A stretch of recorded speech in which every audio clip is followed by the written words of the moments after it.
ñoom fi ñu ko war a dundalee nekkuñu di ko dundalee foofu.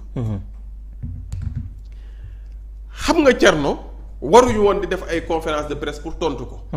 bu fekkoon ka ko war a tontu moom mi ngi jàkkaarloog moom dégg nga ma. ki ko war a tontu xam nga naka la tudd Ousmane Sonko. le premier ministre du Sénégal. waaye moom dafa jël ne moom ak Ousmane du ñu wax.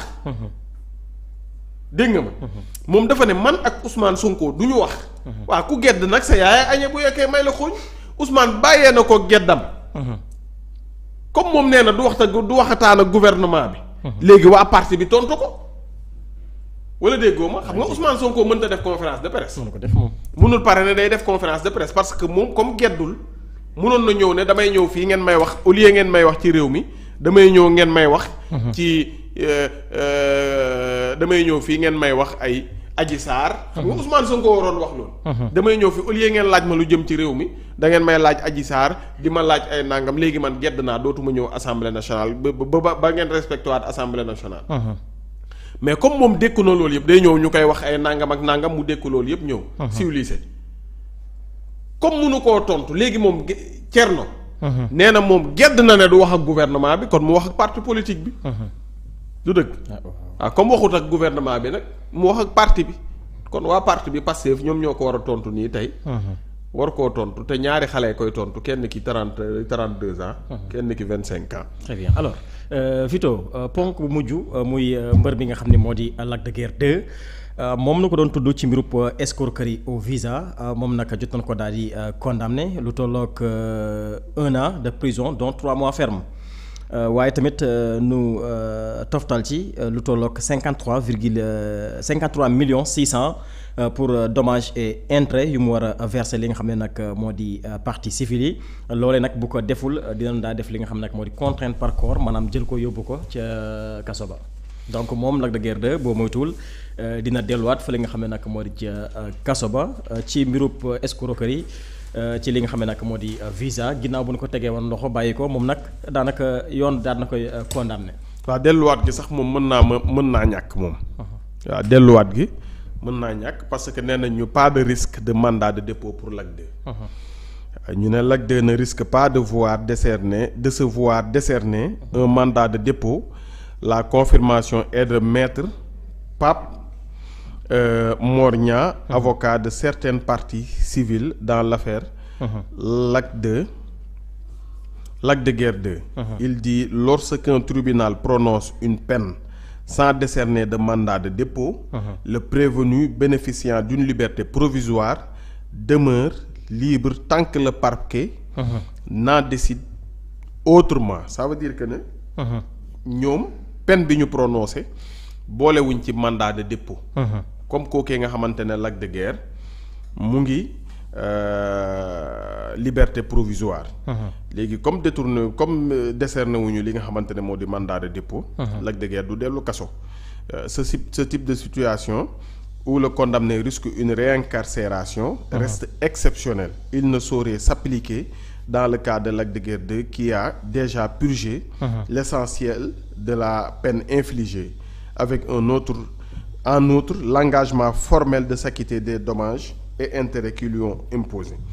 ñu ne daal comme Lac de Guiers li gënoon a bëri ci peine bi moom tëdd na ko parce que tëddoon na li nga xamante ne moom moo di 2 mois.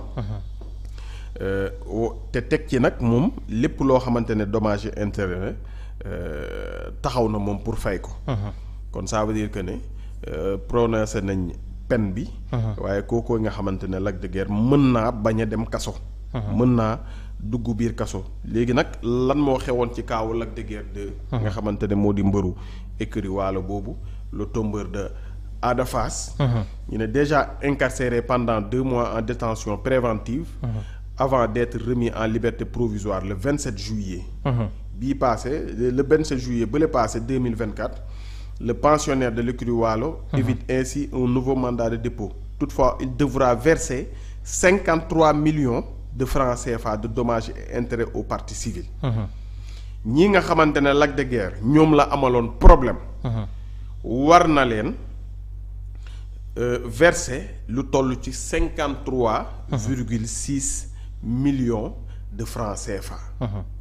une somme qu'il a pu garantir grâce à une cagnotte solidaire organisée par le monde de la lutte déposée à la caisse des dépôts et consignations. kon ça veut dire que ne somme ba moom déposé nañu ko ba pare.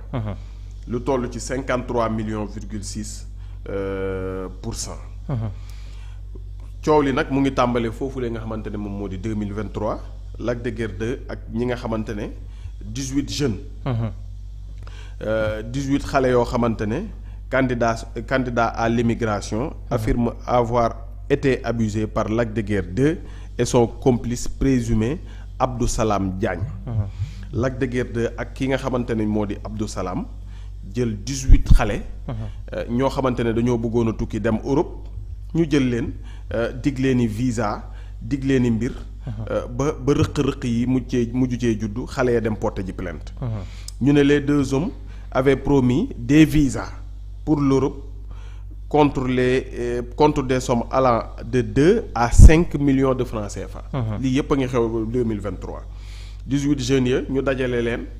di leen laaj 2 ñii ñu leen di laaj 2 ba jëm ba 5 millions. lépp ñu leen di wax ne pour ñu am ay visa pour dem foofu lay ca Europe. leurs victimes souvent filmées en présence des mises en cause ont fini par comprendre qu'il s'agissait d'un montage frauduleux. La plainte déposée par les jeunes arnaqués aboutira à l'arrestation de Lac de Guiers 2 le 15 mai 2024 et à son placement sous mandat de dépôt le 17 mai 2024. Libéré le 26 juillet suivant après médiation pénale et paiement de la caution, le lutteur a toutefois continué à clamer avoir été lui-même dupé par Abdou Salam Diagne. Lac de Guiers moom li coow li di bëri yëpp moom nee na Abdou Salam moo ko nax.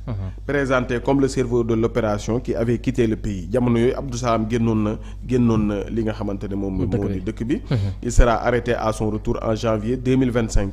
malgré une plainte déposée par le lutteur contre ce dernier l'accusant d'avoir escroqué 78 millions dans le cadre de la même affaire. Lac de Guiers 2 a été jugé seul. Très bien. waaw kon ça veut dire que ne Lac de Guiers moom nee na Abdou Salam.